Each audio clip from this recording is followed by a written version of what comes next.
Good shepherd higher secondary school की ओर से आदित्य एजुकेशन चैनल पर स्टैंडर्ड 12th कॉमर्स के स्टैटिस्टिक्स सब्जेक्ट के सेकंड पार्ट के चैप्टर फर्स्ट प्रोबेबिलिटी के 13th वीडियो में आप सभी का स्वागत है।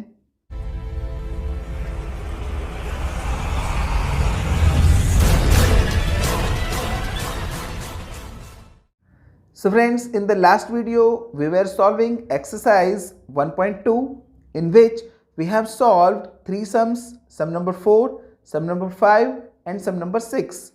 Today we are going to solve sum number 7. Find the probability of getting vowels in the first, third and sixth place when all the letters of the word orange are arranged in all possible ways. तो friends, ऐसा ही एक सम हमने last video में solve किया था जिसमें word था random. इसके जस्ट पहले वाला सम नंबर 6। यहाँ पर हमारे पास जो वर्ड है वो है ऑरेंज। इसमें भी टोटल 6 लेटर्स हैं। तो चलिए पहले तो इन सभी लेटर्स को टोटल कितनी तरीके से अरेंज करके टोटल पॉसिबल आउटकम्स हम कितने निकाल सकते हैं वो हम फाइंड करेंगे। तो friends, total possible outcomes n is equal to 6p6, क्योंकि हमारे पास टोटल अलग अलग 6 लेटर्स हैं और इन 6 लेटर्स को मूव करने के लिए 6 ही प्लेसेस हैं। यानी ये O यहाँ पर फर्स्ट प्लेस पर है, ये सेकंड, थर्ड, फोर्थ, फिफ्थ और सिक्स प्लेस पर कहीं पर भी जा सकता है। सेम R के लिए भी ऐसा ही है, A के लिए भी ऐसा ही है और सभी लेटर्स के लिए सेम यही कंडीशन है। तो टोटल हमारे पास 6 लेटर्स हैं और इन्हें मूव करने के लिए 6 ही प्लेसेस हैं। तो जब भी आपको इस तरह की कंडीशन मिले जैसे 6p6, 5p5, 4p4, तो जो नंबर होगा उतने फैक्टोरियल ही आपका आंसर आने वाला है। जैसे 6p6 है तो 6 फैक्टोरियल आप डायरेक्टली लिख सकते हैं और 6 फैक्टोरियल यानी 6, 5, 4, 3, 2, 1 का मल्टीप्लिकेशन जो हो जाएगा 720। ये सेम हमने सम नंबर 6 में भी देखा था। अब इस सम की जो कंडीशन है वो थोड़ी सी अलग है। चलिए इसकी कंडीशन पढ़ते हैं। तो फ्रेंड्स, इसकी कंडीशन है getting vowels in the first, third and sixth place. यानी इन टोटल 6 प्लेसेस में से फर्स्ट, थर्ड और सिक्स प्लेस पर सिर्फ वॉवेल होने चाहिए। अब फ्रेंड्स, हम अच्छे से जानते हैं कि इंग्लिश अल्फ़ाबेट्स में टोटल 5 वॉवेल्स होते हैं, A, E, I, O, U। लेकिन उन सभी वॉवेल्स में से हमारे इस वर्ड ऑरेंज में आपको 3 वॉवेल्स दिखाई देंगे, एक O, एक A और एक E। ये 3 वॉवेल्स हैं और इन 3 वॉवेल्स को आपको फिक्स इन्हीं 3 प्लेसेस पर रखना है, फर्स्ट, थर्ड एंड सिक्स्थ। कुछ इस तरीके से फर्स्ट प्लेस, थर्ड प्लेस और सिक्स प्लेस को मैंने रेड कलर से इंडिकेट किया है। तो इन रेड कलर के जो प्लेसेस आप देख रहे हैं यहाँ पर आपको सिर्फ और सिर्फ वॉवेल्स ही दिखने चाहिए। लेकिन यहाँ आपको ये क्लैरिफाई नहीं किया गया है कि O फर्स्ट प्लेस पर ही चाहिए या A थर्ड प्लेस पर ही चाहिए या E सिक्स प्लेस पर ही चाहिए, ऐसा कुछ नहीं कहा गया है। अगर इस सम को हम सम नंबर 6 से कंपेयर करें तो वहाँ पर R और M दोनों की फिक्स जगह आपको बताई गई थी कि R फर्स्ट प्लेस पर रहेगा और M लास्ट प्लेस पर रहेगा। तो वहाँ पर वो दोनों दूसरी किसी जगह पर मूव नहीं कर सकते थे। लेकिन यहाँ पर O, A, E ये 3 वॉवेल्स हैं और ये तीनों वॉवेल्स इन तीनों प्लेस पर मूव कर सकते हैं। यहाँ पर ये कहा गया है कि फर्स्ट, थर्ड और सिक्स प्लेस पर वॉवेल चाहिए। ये नहीं कहा गया कि फर्स्ट प्लेस पर O चाहिए या थर्ड प्लेस पर A चाहिए या सिक्स प्लेस पर E चाहिए। हो सकता है आपके फर्स्ट प्लेस पर A आ जाए तो भी कोई प्रॉब्लम नहीं है, ये भी एक वॉवेल ही है। हो सकता है आपके फर्स्ट प्लेस पर E आ जाए, यानी इस एक प्लेस के लिए आपके पास 3 लेटर्स हैं, इस प्लेस के लिए भी आपके पास 3 लेटर्स हैं और सिक्स प्लेस के लिए भी आपके पास टोटल 3 लेटर्स हैं।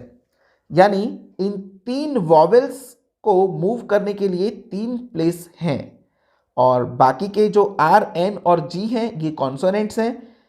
इन्हें भी मूव करने के लिए इनकी 3 प्लेसेस हैं, यानी ये R यहाँ भी आ सकता है, यहाँ भी आ सकता है, यहाँ भी आ सकता है। In the same way N भी यहाँ, यहाँ या यहाँ आ सकता है। तो फ्रेंड्स, 3 वॉवेल्स और 3 कॉन्सोनेंट्स के साथ आपके फेवरेबल आउटकम्स कुछ इस तरीके से बनेंगे, वॉवेल्स एंड कॉन्सोनेंट्स। तो आपके पास 3 वॉवेल्स हैं और तीनों वॉवेल को मूव करने के लिए 3 जगह है। एंड है तो मल्टीप्लाई आएगा, कॉन्सोनेंट भी आपके पास 3 है और तीनों को मूव करने के लिए 3 अलग अलग जगह है। तो 3p3 यानी 3 फैक्टोरियल, अगेन 3p3 यानी 3 factorial, 3 factorial means 3 into 2 into 1, same यहाँ पर, और सबका मल्टीप्लाई होगा 36. So P of A is equal to m by n, 36 by 720, and the probability will be 1 by 20. Now friends, sum number 8. 5 members of a family, husband, wife and 3 children are randomly arranged in a row for a family photograph. Find the probability that the husband and wife are seated next to each other. तो चलिए friends, आपके जो 5 members हैं वो कुछ इस तरीके से हम ले लेते हैं। H for husband, W for wife, child 1, child 2 and child 3। तो टोटल 5 मेंबर्स हैं और इन पांचों को हम कितने तरीके से अरेंज कर सकते हैं। तो total possible outcomes of arrangement are 5p5। So 5p5 है तो 5 फैक्टोरियल और 5 इंटू 4 इंटू 3 इंटू 2 इंटू 1 करके हमें टोटल पॉसिबल आउटकम मिल जाएंगे 120। Now the condition is husband and wife are seated next to each other, यानी आप इनको इस तरीके से बिठाइए कि हस्बैंड और वाइफ वो एक दूसरे के साथ में आए। तो फ्रेंड्स, इनको कितने तरीकों से अरेंज किया जा सकता है। तो फ्रेंड्स, इनकी एक प्लेस तो यही हो गई, हस्बैंड और वाइफ को हमने एक ग्रुप में डाल दिया है, ये उनकी फर्स्ट प्लेस हो गई। हम चाहें तो उन्हें C1 और C2 के बीच में बिठा सकते हैं, यानी ये उनकी सेकंड प्लेस हो गई। हम चाहें तो उन्हें C2 और C3 के बीच में बिठा सकते हैं, तो ये उनकी थर्ड प्लेस हो गई। और अगर हम चाहें तो C1, C2, C3 को एक साथ बिठाकर हस्बैंड वाइफ को लास्ट में बिठा सकते हैं, ये उनकी फोर्थ प्लेस हो गई। तो फ्रेंड्स, अगर हस्बैंड वाइफ पर फोकस किया जाए तो वो अलग अलग 4 जगह पर मूव कर सकते हैं। So friends, our favorable outcomes M will be 4p4 and 2p2। अब आप सोच रहे होंगे ये 2p2 कहाँ से आया। तो फ्रेंड्स, यहाँ पर हमें ये कहा गया है कि husband and wife should be seated next to each other. यहाँ हमें ये नहीं कहा है कि हस्बैंड पहले बैठना चाहिए या वाइफ पहले बैठनी चाहिए। तो हस्बैंड एंड वाइफ वो इंटरनली अपनी प्लेस चेंज कर सकते हैं, यानी हस्बैंड को भी एक दूसरे के पास बैठने के लिए 2 प्लेसेस हैं, वो पहले बैठ सकता है, बाद में बैठ सकता है। सेम ऐसे ही वाइफ के पास भी 2 प्लेसेस हैं, वो पहले बैठ सकती है, बाद में बैठ सकती है। तो टोटल उनको मूव करने की 4 प्लेसेस और वो अंदर अंदर एक दूसरे के साथ इंटरचेंज करके अपनी 2 प्लेस चेंज कर सकते हैं। तो इसीलिए हमने यहाँ पर एंड 2p2 भी लगाया है। Now 4p4 will be 4 factorial and 2p2 will be 2 factorial. So 4 factorial will be 4 into 3 into 2 into 1 and 2 factorial will be 2 into 1. So our M will be 48 and probability of event A will be M by N, means 48 by 120, 24 2s are 24 5s are 24 24 cut. So our probability will be 2 by 5. Now sum number 9. 7 speakers A, B, C, D, E, F and G are invited for a program to deliver speech in random order। यानी total 7 speakers हैं A to G तक। इन सभी को random order में speech देने के लिए बुलाया जाता है। Find the probability that speaker B deliver speech immediately after speaker A। तो चलिए फ्रेंड्स, इसे सॉल्व करेंगे। तो आप देख सकते हैं टोटल 7 स्पीकर्स हैं A, B, C, D, E, F and G। इन्हें रैंडम ऑर्डर में अगर स्पीच देने के लिए बुलाया जाए तो आपके टोटल पॉसिबल आउटकम्स बन जाते हैं 7p7 यानी 7 फैक्टोरियल। तो आपके n यानी कि टोटल पॉसिबल आउटकम्स वो बन जाएंगे 5040। Now the condition is B deliver speech immediately after speaker A, यानी कि B फिक्स A के बाद ही स्पीच देने आएगा। अब चाहो आप उसे पहले बुला लो, चाहो तो आप उसे बाद में बुलाओ, तीसरे नंबर पे बुलाओ, चौथे नंबर पे बुलाओ, कोई फर्क नहीं पड़ता। B A के बाद ही स्पीच देगा, ये कंडीशन है। तो फ्रेंड्स, यहाँ हमने A से लेकर G तक एक लाइन में बिठा दिए हैं और ए और बी को हमने एक ग्रुप में डाल दिया है। अब फ्रेंड्स एक ही जगह फिक्स है, ए कहीं मूव नहीं कर सकता, वो बी के बाद ही स्पीच देने आएगा, तो इसे हम एक ग्रुप मान लेते हैं। तो एक तो जगह उनकी यहाँ पर फिक्स हो जाती है, दूसरी जगह वो यहाँ पर आ सकते हैं सी के बाद, तीसरी जगह वो यहाँ आ सकते हैं डी के बाद, चौथी जगह वो यहाँ आ सकते हैं ई के बाद, पांचवी जगह वो एफ के बाद आ सकते हैं और छठी जगह वो जी के बाद यानी लास्ट में आ सकते हैं। तो ए बी को मूव करने के लिए टोटल 1 2 3 4 5 6 यानी 6 प्लेसेस हैं। सो favourable outcomes will be 6p6 यानी 6 फैक्टोरियल, तो 6 फैक्टोरियल का सॉल्यूशन हो जाएगा 720। अब आप सोच रहे होंगे कि यहाँ पर ए बी है तो एंड करके 2p2 क्यों नहीं किया? क्योंकि फ्रेंड्स यहाँ पर रीज़न है कि बी की प्लेस फिक्स है, बी कहीं मूव नहीं कर सकता, वो ए के बाद ही आएगा। जो इससे पहले वाला सम था हस्बैंड वाइफ वाला, उसमें हमें ये नहीं कहा था कि हस्बैंड पहले बैठेगा या वाइफ पहले बैठेगी, तो वो इंटरनली अपनी प्लेस चेंज कर सकते थे। लेकिन यहाँ पर ए और बी अपनी प्लेस चेंज नहीं कर सकते, यहाँ पर ए बी के बाद ही स्पीच देने आएगा, इसीलिए उनकी जो 6 प्लेसेस हैं हम उसी को ध्यान में लेंगे, यहाँ पर और दूसरा मल्टीप्लिकेशन नहीं आएगा। तो यहाँ हमारे फेवरेबल आउटकम्स हो गए 720। सो the probability of A will be m by n means 720 by 5040. So our answer will be 1/7. Sum number 10.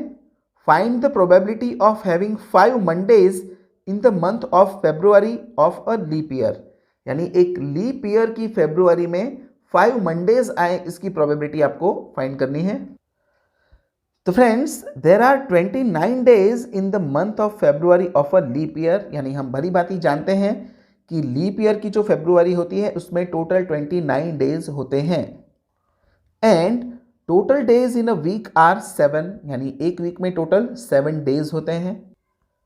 So 29 days में अगर मैं 7 से डिवाइड करता हूं तो 7 4 जा 28, एक डे रिमाइंडर में आता है। यानी फ्रेंड्स मैं ये कह सकता हूं कि सप्ताह का हर एक दिन एक वीक में 4 बार आता है, यानी 4 Sunday, 4 Monday, 4 Tuesday, 4 Wednesday, 4 Thursday, 4 Friday और 4 सैटरडे। तो टोटल 7 4 जा 28 डेज। नॉर्मल सभी ईयर्स में 28 डेज की फेब्रुवरी होती है, खाली लीप ईयर में ही ये 1 एक्स्ट्रा डे आता है। अब रैंडमली ये डे कोई भी हो सकता है, जरूरी नहीं है कि वो मंडे ही हो या वो ट्यूसडे ही हो। तो इस एक्स्ट्रा डे के लिए टोटल पॉसिबल आउटकम्स हम फाइंड करेंगे, लेकिन उससे पहले मैंने जो कुछ भी बोला उसे हम लिखेंगे किस तरीके से वो जरा देख लेते हैं। So friends each day comes 4 times and 1 extra day comes in the month of February of a leap year, यानी लीप ईयर की जो फेब्रुवरी है उसमें हर एक दिन 4 बार आता है और एक एक्स्ट्रा दिन आता है। That extra day only will be the 5th day, यानी ये जो हमारा एक्स्ट्रा डे है वही हमारा 5th डे रहेगा। सो दैट एक्स्ट्रा डे यानी कि 5th day can be Sunday, Monday, Tuesday, Wednesday, Thursday, Friday, Saturday, यानी इन सातों में से कोई भी दिन हो सकता है। तो ये आपका U यानी कि यूनिवर्सल सेट हो गया। So total possible outcomes n is equal to 7, but we need the probability of 5th Monday, हमें मंडे चाहिए।